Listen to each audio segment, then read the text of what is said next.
It's time for this week's episode of Brandon Sports Talk, featuring in-depth interviews from those who are trending in the world of athletics. And now, here's the host of Brandon Sports Talk, Brandon Pate.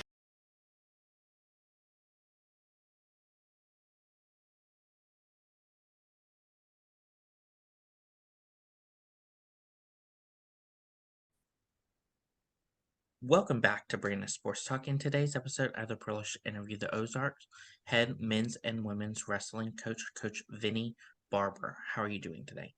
Good, man. Glad to be on. Thank you. Can you talk about how you knew that you wanted to get started in coaching in college wrestling? I knew pretty much once I was in college that I wanted to coach it. I really loved like the sport itself more than I loved competing. Don't get me wrong. It was really enjoyable, but I knew that coaching was like my next thing. And like I always was coaching youth clubs or keep staying around the sport. But when I kind of knew college was more my thing because you could be way more serious than some, high school seasons and college, like working with athletes that age and a little more serious, makes it more like your job. But I knew college coaching was my thing probably as soon as I started competing in college. What was your experience like getting to compete in college in wrestling at SUNY? So that was fun. I had one of the best coaches of my life at SUNY Oneonta, Dwayne Ritter. He was a great guy. He took a flyer on me because I was not very good in high school. I only wrestled for 3 years, and he took a flyer, and I remember, I went on some visits before, and I was actually going to go somewhere else, and I gave, Oneonta a chance and went out and visited and fell in love with the place right away. And I got to say, I think that has been one of the more rewarding things in my life. I had a really good time out there, and I learned a lot and built some good connections. And still, it was funny. I talked to Ritter probably 3 days ago, and he's still like a lifelong friend and been a really good role model for me. Of course, going to SUNY Oneonta, what was that like getting to put on that singlet and representing them? It was cool. I guess I was excited because, again, I mentioned like I wasn't great in high school, so I never thought college wrestling was an opportunity. So when I did it, I was like, wow, like that I did this thing and that I set out for myself. I had this goal, and I was excited to do that. It was very rewarding. Of course, what were some of your biggest accomplishments as a player in wrestling? Um, I placed out at a few opens, placed at some tournaments, won some big matches and duels. Um, had a lot of pins in college. That was something. But again, like my competitive career probably was not something I would like super proud to talk about. Not that I'm not proud of it. It's just I could have done a lot more, and I could have probably accomplished a lot more. And I'm sure a lot of people say that, but probably could have done better overall. But I'm just proud that I did it, right? I'm happy that I did it. Whatever hangs on my wall in my office at the end of it, I'm proud that I made it through that journey and that process. What was that transition like from you from going from being a wrestler at SUNY to then getting into coaching on the college level? So it was long because I took some time off from school. Like I left school right after I didn't graduate like traditionally. So I left school, took a few years off, started working at a sports media company in Austin, Texas, and did some time there. Thought that was my dream job, then realized I wanted to get back into coaching or back into wrestling. Um, but the transition wasn't bad. It was kind of like a long overdue. I knew that I'd missed like being hands-on on the mat because the sports media company I worked for was wrestling. It was Flow Wrestling. So that was fun. But it wasn't the same. It just wasn't, it didn't fill that void. So the transition was pretty good because I just kind of stepped right back in and felt comfortable in the room again. Of course, what was that experience like working for Floyd and getting to cover wrestling for them? Working there was great. I think at the time it was like the leading sports media company for wrestling. It was definitely not what it is today. Like you look at Flow Wrestling today and you're like, wow, like they're a multi-million-dollar company. And then you're like, I remember there was times that we were not a multi-million-dollar company. That was really cool. I enjoyed that. It was a fun time in my life. I built a lot of good connections, learned a lot about wrestling and helped myself become a better like person and coach and, better networks and all that. I probably the most pivotal point of my life was my time at Flow. Coming to Ozark, what was it like first becoming the assistant coach there?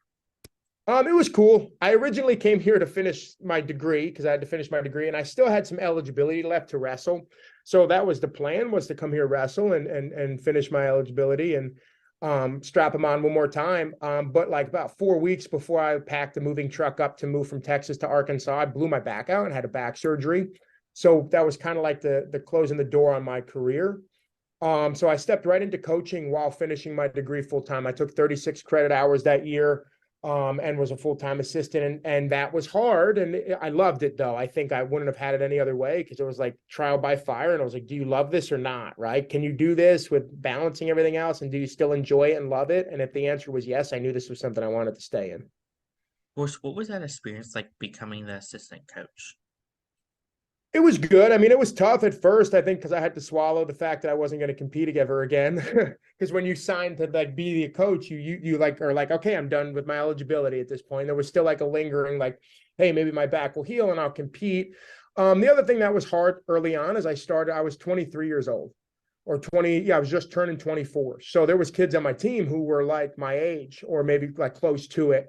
So that was hard to balance that and like learn how to like manage those relationships and things. And then being a college coach and working in higher education was like, you learn a lot of things there that, you got to like, you become more mature really quick and you got to grow up pretty quick because there's, it's higher, it's a college and university, it's a university. And, the things that I was able to do at my club and things I got away with, you can't do here.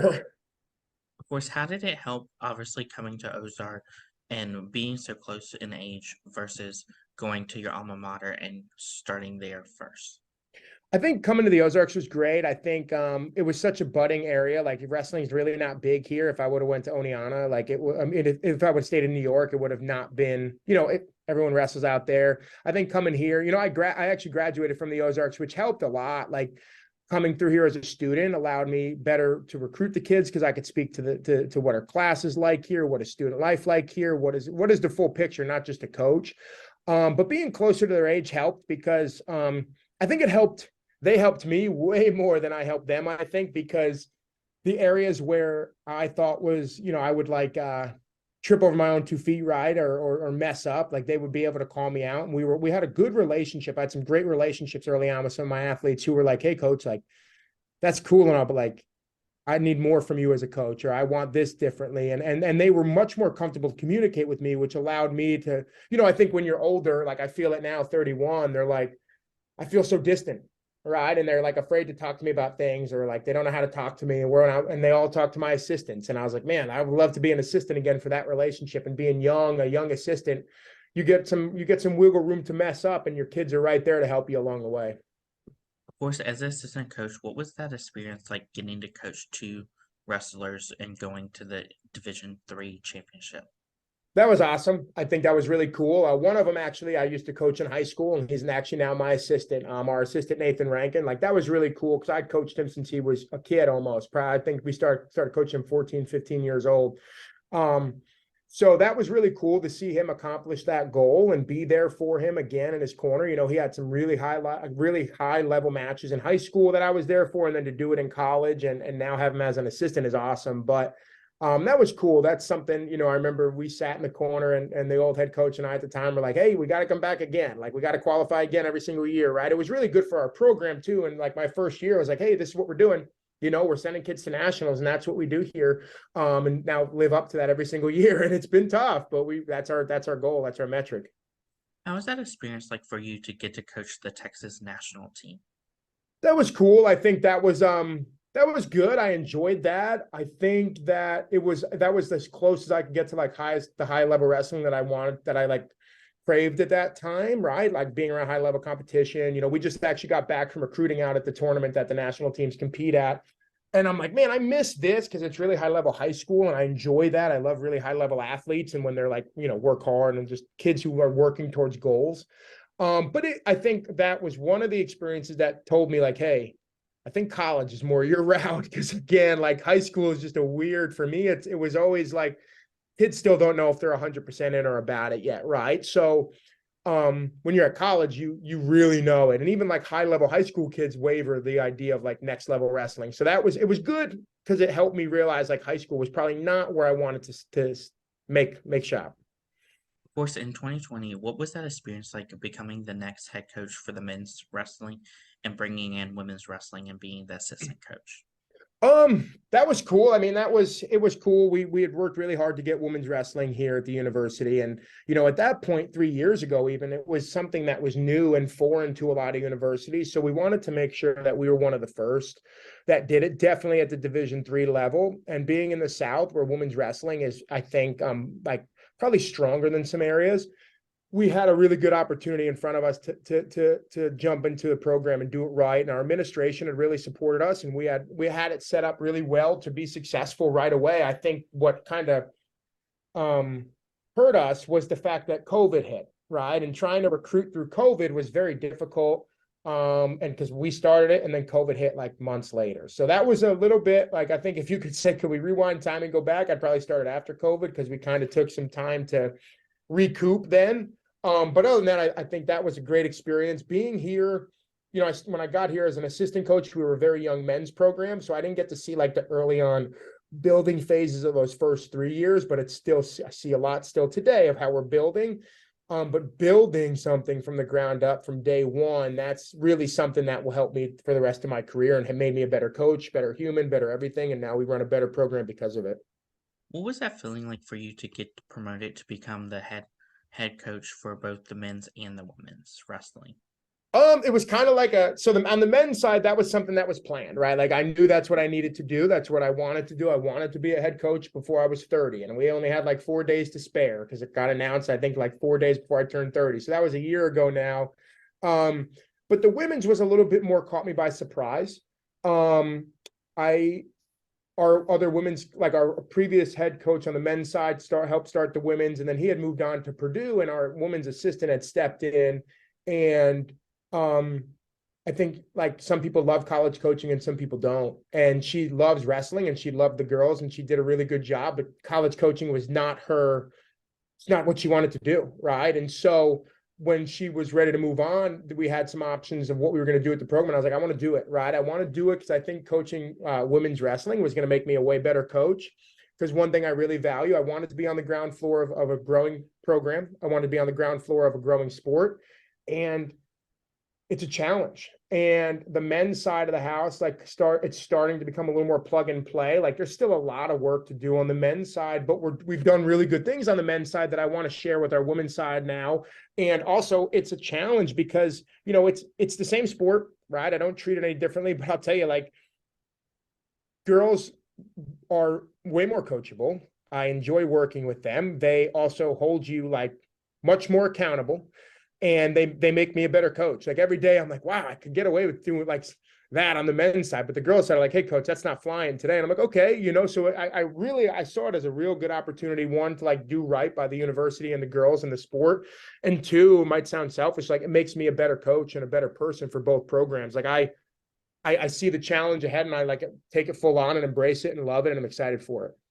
Of course, as a head coach, what has that been like, obviously getting to bring the women's wrestling into the wrestling for the college as you already had the men's wrestling previously? So yeah, like recruiting has been tougher, I guess, because not tougher in a bad way. It's just, I think one thing I really enjoy about recruiting the women is they know what they want, right? Like I laugh and I'm not knocking my guys right now, but you know, guys are like, hey, coach, I'll come wrestle for you. And they don't care what the dorms even look like, right? The girls all have a plan. I think the women we recruit are a little more mature and a little more advanced, and they have a plan. They have a lot more questions and they're ready and they're really, really want to be high performing. So that part has been really exciting, and bringing them here, because I really do believe in what we have going on at the university. Like finding those young women who want to be really successful at college and college wrestling, and knowing that I have a place here where we can help them with that is like really rewarding, right? And I think, you know, that's what keeps me here, and that's why I love it here, is I can really honestly and confidently bring student athletes, both boys and girls, onto our campus every day and share with them the good things we got going on, and guarantee them that we're going to work our best. Not just me, not just my assistants, not just our trainers, but like everybody at the university is going to do their absolute best to help them be great. And I love sharing that with everybody. And the 15 to 20 from boys and 15 to 20 girls that come every year, I'm like, yeah, let's do this. And we're always really excited for that. What does the typical wrestling match look like for both the men and the women's side? So, you know, it's pretty much the same on both. You know, we have our pre-match, you know, get a little bit of weight off in the morning, spend the day kind of preparing, whether we're home or away. Like at a home match, you know, we're getting ready for the match, and then, you know, we'll work out in the morning and we'll spend the day kind of, you know, just setting up for it and everything. And then we just wrestle, and we'll have a team in, or, you know, if it's a tournament, we'll go travel. We travel everywhere. We travel all the way up to Iowa. We go to Florida. We go to Illinois. Yeah, it's just, it's pretty much the same for the men's and the women's, just like an opportunity to go out, shake hands, compete, and put those 6, 7, 8 minutes to work that you've been practicing in the room for every day. Of course, who are some of the teams that you compete against in your conference? So on the men's side, like we compete in the toughest region in the country. I thoroughly believe that we are the toughest region, and some people might hear this and like say we're not, but we consistently have like a national championship level team or teams like year in and year out, like Wartburg, Loras, Co, North Central, Milliken, Augustana, like everywhere in Iowa and some Illinois. And it makes it tough. And then us in Arkansas, we got a school out in Texas, we got a school in Alabama. We have a really tough region on the men's side. And on the women's side, I think, we have like Colorado Mesa is in our region. So we have like a larger region on the women's side. And I think some things are getting realigned on the women's side because there's not as many opportunities. Like we will compete against somebody from every corner of the United States at some point because there's not as many teams as there are on the guys' side. Like we have to travel. We'll travel to Illinois. We're going to travel a bunch on the women's side to go find the best competition and go to the best opens and the best tournaments that we can that suit our needs as a program. But on the women's side, I think because there's really no division right now. There's division 1, 2, and 3, but we all compete together at the national tournament. Like everyone who's got women's wrestling, there's a very strong shot that we will compete against them at some point in these next few seasons. Of course, what is that like as a head coach, getting to coach the men's side, but then when you have to go like for teams like where the women have teams in certain areas, what is that balance like? That's going to be hard. So like, this is like coming up on the first season that I'm going to have to do that and travel. And I've already like had to figure out like, what does that look like? Right. Because one of my things that, in a perfect world, we'd have a head coach on both sides, but right now we don't. And we did at one point. I think where we were at, we decided to go this route. We have 2 full-time assistants, which helps us a lot. And I believe in the route we're heading, but I do know that there's going to be some points when I was talking to my assistants and said, hey, like I might be out in Illinois with the girls, and I might have to fly to Missouri at a red-eye flight to be there with the guys the next day. The nicest part is it seems like men's tournaments run on Saturdays and women's on Sundays. That's what I've kind of noticed. And a lot of the events will kind of run together and they'll be like at the same location, but different days. But I do know as a fact that there's going to be some red-eye flights in my future because I commit to these athletes and make sure that I'm in their corner. And I say that when I recruit, I'm in your corner every time that I can.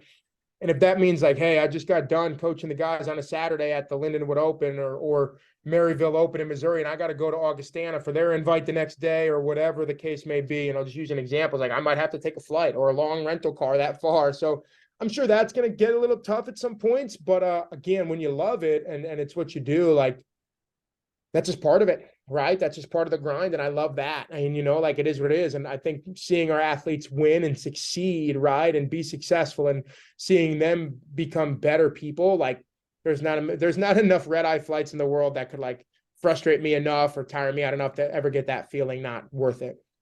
What does that home match look like when those teams come to your home facility in wrestling? They're pretty cool. Like we do one that's outside in the beginning of the year. That's always a fun one. We try to make them really cool, whether we're like handing out stuff. I think part of my job is to really like increase being in the South. There's not a ton of knowledge on wrestling. It's like a new sport, right? So my job is to like educate, get the community involved, get the local high schools involved, get the student body on campus involved, the teachers, sometimes we give out food. Sometimes we give out T-shirts. The one outside is really, really cool. We work with our student life our student life office, and they help us promote it. We get some food trucks out. We do it outside. The weather's nice.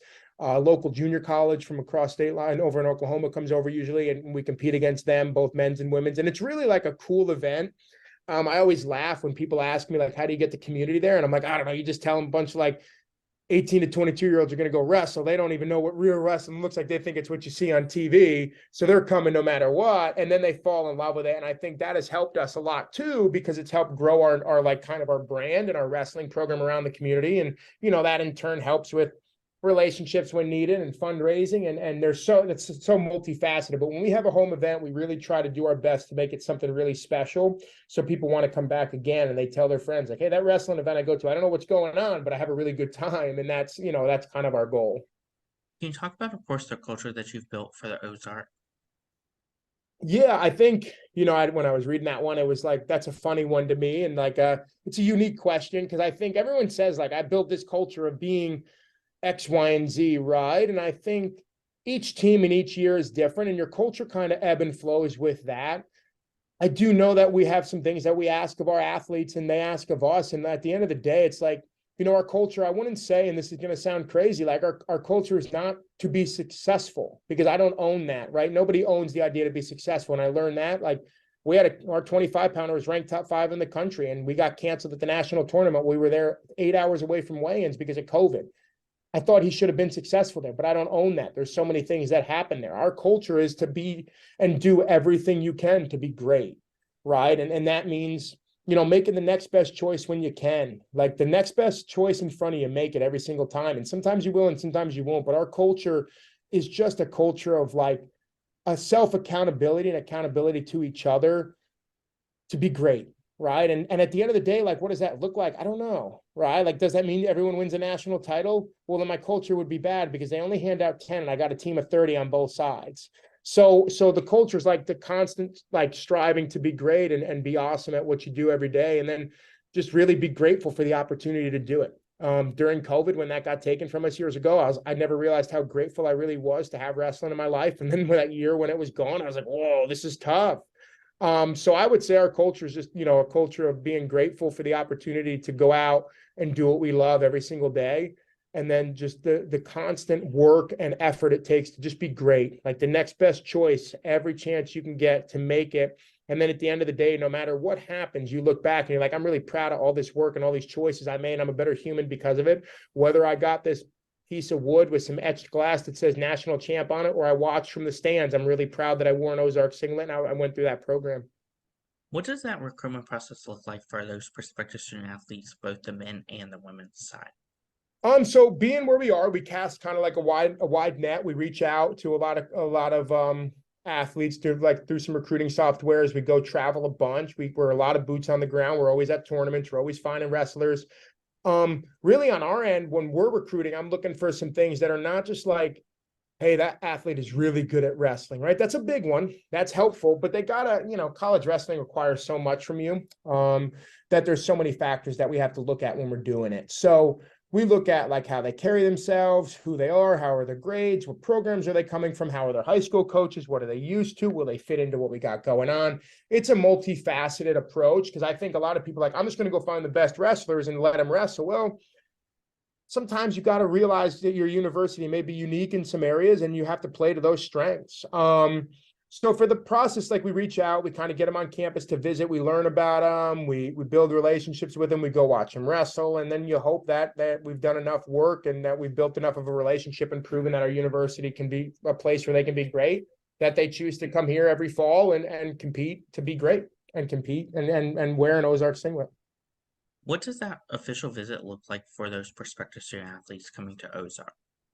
So that's it always changes, because I think, like, when I was younger, I think the visits were a little different. Like, back in the day, it was like, hey, we'll just go on campus, meet with the coach, have some food and have an overnight, and like hang out with the guys at 9 and like have a really good time and move on. Now it's become a little bit more like, and I don't know, like, not that I'm against this, but it's become a little bit more like, taking pictures in singlets and a little bit more like flashy and things like that. So like, we've kind of adapted every year, but our official visit, they'll meet on campus, meet with admissions, have a tour, meet with us, get some lunch with us and the guys. If they want to have an overnight, they stay overnight with the guys. And just kind of see what we got going on. They watch a practice, they see what we're about. If they come in season, they watch us work out.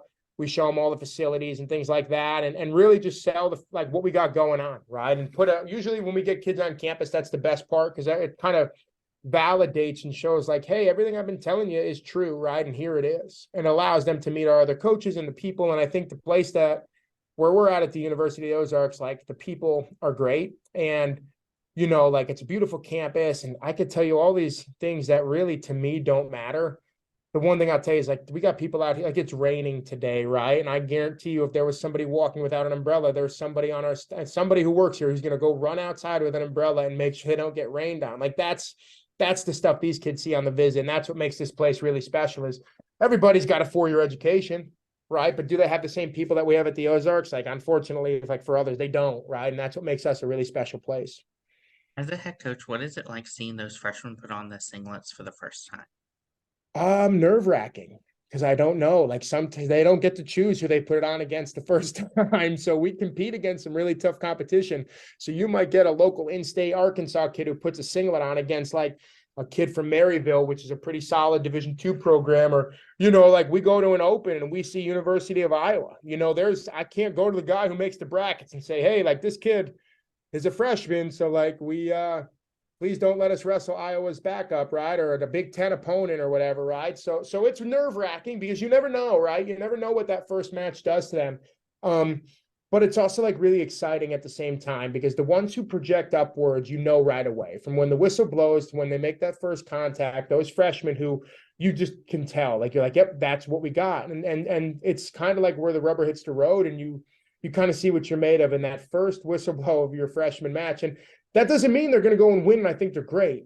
There's just some qualities and things that happen in that first match that you're like, okay, this kid has some potential and will be really good. Or hey, he's not right where we thought he was yet. Or he's not ready for this yet. And then, but it's rewarding. It's like I got these kids here. And then now welcome to college wrestling. And sometimes, like us and the other coaches were like, hey, yeah, he's welcome to college wrestling, all right, so it's fun, it's exciting.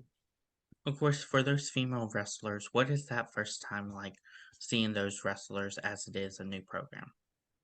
That's even more rewarding because we have so many firsts there, right? We have so many things, and we've done a lot of firsts there already in the short time we've had the program. But it's like, when are we gonna have a first All-American, right? When are we gonna win have a first time where we like shut a team out in a duel, right? When are we gonna have your first? When I look back at my years of coaching on the men's side, it's like, hey, I remember that time that so and so did this in a match, and that was like a first for us, right? I remember when first time we went to nationals. I remember the first time we beat a returning national champ. I remember those things. I remember our heavyweight has three wins last season in the Big Ten. He beat 3 Big Ten opponents on the men's side. I'm like, I remember those things. Like, when are we going to start doing that as a women's program? And those first are still pretty fruitful. So that's even more exciting. And then it's rewarding. I think on the women's side, there's so much more pride in what they have going on in the building and the growth of their programs and their sports. So it means that much more when they're stepping on and we see more women with the Ozarks singlet and going out and competing and representing us well. Of course, what are some of the future plans for the women's side of wrestling? So on the future side is to kind of mirror the things that we've done on the men's side. I think running both, we've had a lot of success on the men's side with fundraising, with recruiting, with development, with scheduling, with everything.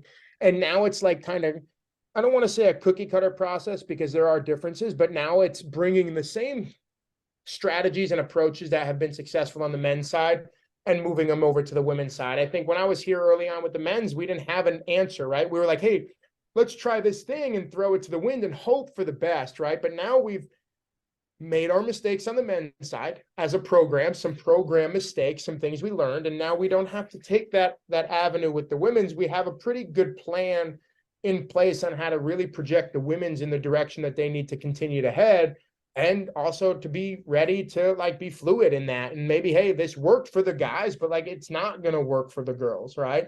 But I think taking the approach that has been proven on our men's side and pushing it over to the side of the women's is step one.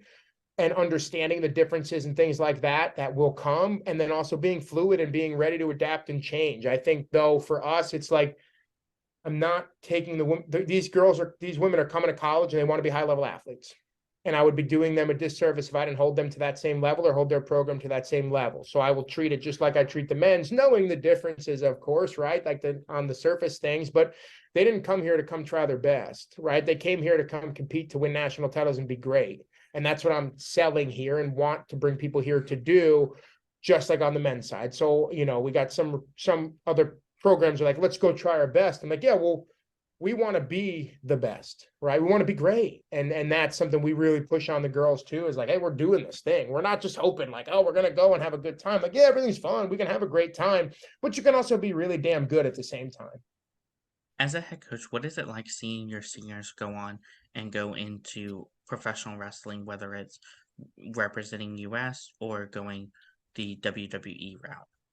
So we haven't had anybody do those things yet. I think that would be really, really cool. I think what's more rewarding though is just seeing my guys go and be successful. I haven't had any girls graduate yet, so that's why I didn't brush over them in a bad way. But we just spent time out at Fargo recruiting, and I was able to get some dinner with 4 guys who came through our program who are now coaching. One's collegiate coaching, the other 3 are high school coaching, and it's like looking back and just looking at them and laughing and talking about the times that they made some really foolish mistakes or did some stupid things, or and just kind of seeing them as peers now and having just some really good times, and then talking about the things that they did really, really good, right? But just laughing about their college time and then just seeing them as the young men that they are today. That's the most rewarding. I tell all the recruits this. We have a kid who got married. He met his wife here at the university, and he wasn't like a standout wrestler for us. He made it through. He worked really hard. I really love the kid. But I remember being at his wedding probably like 4 or 5 weeks after he graduated. And I remember asking myself, like, what I've been really like, what am I more proud of? That he is like giving his vows and getting married right now, or if he would have gotten his hand raised at the national tournament. And I was like, nah, this whole marriage thing is really cool. Like winning a national title is cool, I guess, but like for the moment, right? Like this is his life. So those things are really rewarding. Watching our athletes go on and live a really fulfilled, good life, and knowing that like we helped in some way, whether it's big or small, that we helped in some way towards that is like, I can't. There's not enough national titles that could fill up my wall and stupid plaques that say all these cool accolades that will ever outweigh the cool things that they do as humans and people after this place. What advice would you give those freshmen looking to compete in college wrestling? Um, Believe. You gotta press the I believe button sometimes. You got to be willing to forget everything you think you know, and be willing to like be, I don't want to say humble, but be willing to start fresh, right? And be confident in what you do, but be humble in the fact that you're starting like a small fish in a big pond again. I would say work really hard, commit yourself to the college athletic experience for 4 years. There's going to be a lot of time in your life to go do those things and go drink and go have parties and do all that. We did the math. You have about 1,000 days of Division III college wrestling, and they fly. We keep a clock in our room just to keep a constant reminder. These days kind of go away. There's no greater motivator than a ticking clock, right? Those days will go away, and sometimes a worldwide pandemic will take some of those days from you, whether you wanted it to or not. Injuries or whatever will take from you. You have such a limited time. Commit and be 100% in on it. Because at the end of the day, I tell you, like our heavyweight was ranked #1 in the country when COVID hit, and he's the one coaching now in high school. And I just talked to him again. He's like, I wish it never hit, and I wish I competed at the national tournament, but I would have never like traded anything I did for that, because he believed and he committed every day towards being great. In school, he was a great student. He was a great athlete, great teammate, great everything. And now he's great human. So my advice would be like, be ready to, it's hard. It's hard. Know that you want to be a part of it. Like be ready for what this entails and what this looks like, but commit, be in 100%, because you can't waver on college wrestling. What advice would you give those female wrestlers looking to start their journey in college women's wrestling as it's a new journey? I'd probably say the same thing. Like be committed, believe that this is exactly what you want to do. I've had, some girls will ask me on the phone, like, coach, like there's been some coaches who say, hey, like, we don't know what we're really getting from this, right? But we're just going to go out and again, like try our best. And that old adage of like, try your best. Like, I hope you're trying your best, right? If you're not trying your best, you're probably not going to make it in college athletics, but we don't subscribe to that directly. It's like, I want them to come in and be great. Right. And I think it's the same message rings true, is like, know that this is what you want to do. Be ready for it when it's hard. Love it when it's hard. Love it when it's easy, if it ever is, right? Love it when it's good. Love it when it's bad. Love it all the time. And be grateful that you get to do what you love every single day, and not put a lot of emphasis on a singular result or win or metric. It's just like the everyday process of getting better, being better, becoming a better person. All that stuff is like, that's why I love wrestling. And you got it, but you got to know you want to do it. You got to be at 100%. And you can't waver on the college wrestling thing. I say it every year to every recruit. If you're not 100%, it just gets harder, because it gets hard. No matter how much you love it, gets hard for me. I love this, but it gets hard for our best, so you got to know you want to do it 100%. What advice would you give those college wrestlers looking to wrestle professionally, whether it's WWE or AEW? So that for that, like that's just a different type of wrestling for us. So I think like, there's been some people in like some high level Division I guys who do that. For us, like we look more like age level world teams and things like that. So one of our volunteer assistants was he took third at world team trials in Greco at U20s. And like if he wins that, he goes and gets some money from the national team and gets to travel. And I think, it's like run wrestling down as far as you're willing to run it down and let wrestling like travel you across the world. Let wrestling advance you in your careers. Like let wrestling be the avenue that drives you continuously. Because for a lot of us, it will stop after 4 years of college wrestling, 4 or 5 or 6 years, right? And then you move on to like a job, right? Probably a good one or whatever. But some of us are pretty lucky to allow wrestling to continue to enrich their lives for the rest of their life. And I'm like, run that wrestling thing down as long as possible so that you can continue to have it in your life. Because I know when I didn't have it in my life for a little bit, it was different. It was hard. Wrestling is what helps me every single day. So I always advise is like, go run that down for as long as you're willing to and as long as you can. And then, be grateful every day because one day it's going to stop. And that sucks. What advice would you give those college wrestlers looking to become Olympians and represent Team USA or Canada? Yeah, just work hard. Work hard. Put yourself in front of as many people and coaches and athletes as you can. Commit yourself to that. If that's your goal and that's what you want to do, that's the next level of like. That's again like you gotta really commit every single thing you do every single day you do to be great. You look at the men's freestyle guys on the men's side and you're like, wow, like I've had a really good 25 pounder come through our program and he's had some really high level wins. And then I'm like, well, he's just never gonna beat Spencer Lee. He's never gonna make a team. He's probably never gonna get close to being on the ladder, but he's damn good. I think the exciting part on the women's side is since it's kind of new and young is like, and we get to compete freestyle year round. Our women can make world and like age level world teams, and that's exciting. And like that's something we want. We have we have our club here that trains freestyle and Greco, and we push those styles, and we want them to go compete in that. And they're like Jaylen, our volunteer assistant, like really wants to do the W cap and get really high up in Greco and look to compete at a world team and at that level. And then it's like my job then becomes who do I connect him with, right? Because my coaching can only go so far. Who do I connect him with? How do I get him involved there? And and that process started day one his freshman year and showing that he's good and about it. And I'm able to put my neck on line, be like, hey, take this kid into your RTC because he's a dog and he'll compete for you hard. And he has goals and aspirations of making a world team and he's going to work for it. So that all, that is those kids who want to do that are special. Takes a lot. It's scary to say you want to do that because it requires so much. And the kids who say they want to do it and start working for it, I commend them just right away because that's a scary thing to commit to. So then it's like my job and our job as coaches to like move them along the process and get them where they need to be to help them chase that goal down. What advice would you give those people that are looking to start their own college women's wrestling program for their school? I would say like do it and hit the ground running hard, get boots on the ground, get out there recruiting,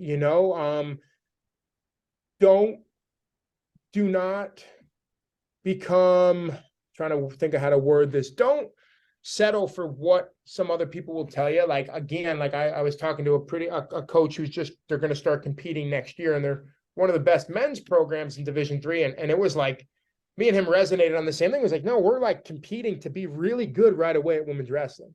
I'm not there just to fill my roster and get girls in the door and hope for the best. It's like, no, I'm going out and recruiting the best girls I can find. And I'm going to then run them the same way that I would run the men's side, is like a high expectation of being great and the same, like they want to be good, right? And respecting that. I've noticed some, and unfortunately, like I'm not 100% sure that every women's program wants to be great or whether it was why it was added, and probably catch a lot of slack for that comment. But, at the end of the day, that these girls want to be great, give them the same opportunity, right? Go and work just as hard, work just as hard, right? There are some on the surface differences between men's and women's wrestling, but like, just keep working forward towards that, right? Like keep working forward towards the goals of being great. Run that program because you want to be great. Like I look at North Central, they have a great men's program and they have a great women's program. And Joe didn't start over there great. Like he had just been on social media. He's like, oh, teams don't want to duel me because they don't want to lose and they don't have enough girls. Well, that's part of the sport. Well, that's what it is. You got to go. At one point, I think North Central had 7 girls. They didn't win every duel. Now they win national titles.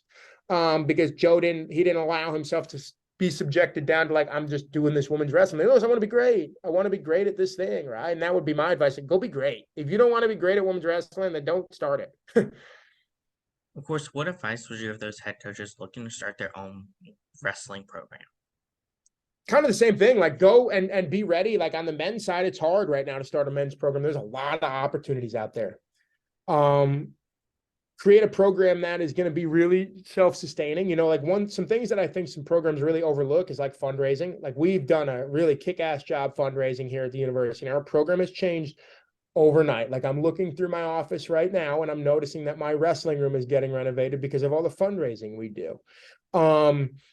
And you want to run a top level program, fundraise at every single level. You know, like now Division III fundraising looks different than Division I. They need millions, we need thousands. But go fundraise, go build, make sure you're in a place that accepts wrestling, have a support system with administration, build the relationships on campus that are outside. I think a lot of young coaches get into coaching and or programs get started with young coaches. And it's like, they spend a lot of time wondering where their hands go on a high crotch or how this technique works. At the end of the day, everybody's doing the same thing from 4 to 6 in their wrestling rooms, right? Every coach you talk to is going to say they run a better practice than so-and-so. But what coaches are constantly beating down the doors to build relationships, to fundraise, to recruit, to advance their program in all areas. The programs that linearly focus on developing athletes, they are very linear in their progression upwards, and it's never too steep. A lot of the things that make well-run to top level college programs are done like behind the scenes. And you got to love that. I mean, you got to love that stuff. Like I kind of love fundraising. I love talking. I love that process of it. And I also love wrestling. If I just loved wrestling, our program would not advance to where we're going today because we'd have no money, right? We have a great budget from the school, but our program changed overnight with the amount of fundraising we did. Now we have donors in town. We have people who love us. We go places. People recognize us because we spend a lot of time recruiting. Now we get better recruits. It's all a trickle-down effect. It doesn't all just start with where your hands go on a leg attack. That's great advice. Where can my listeners find you at on social media along with the Ozarks men's and women's wrestling program? So we're on Twitter. We have our athletics page on Twitter. And then we have like my personal Twitter. I think it's Vincenz. And then on social media, that's where I keep a lot of it. It's like Vinny Barber on social media. That's where they're going to find a lot of the stuff with the program. And just we have some newsletters you can sign up for and stuff. So we try to stay out there pretty much in the media. We're working on doing a better job on that though. Thank you again, Coach Vinny Barber, for your interview, and best of luck in your future with the men's and women's wrestling as the head coach. Appreciate you. Thank you. You can find Brandon Sports Talk on Instagram at Brandon Sports Talk, Twitter at Talk_Brandon, and you can find me on YouTube at Brandon Sports Talk. Don't forget to like, comment, and subscribe. Thank you again, Coach Vinny Barber, for your interview, and best of luck in your future at the Ozark. Thank you. You've been watching Brandon Sports Talk. Please feel free to like, share, and subscribe to Brandon Sports Talk on social media and on YouTube.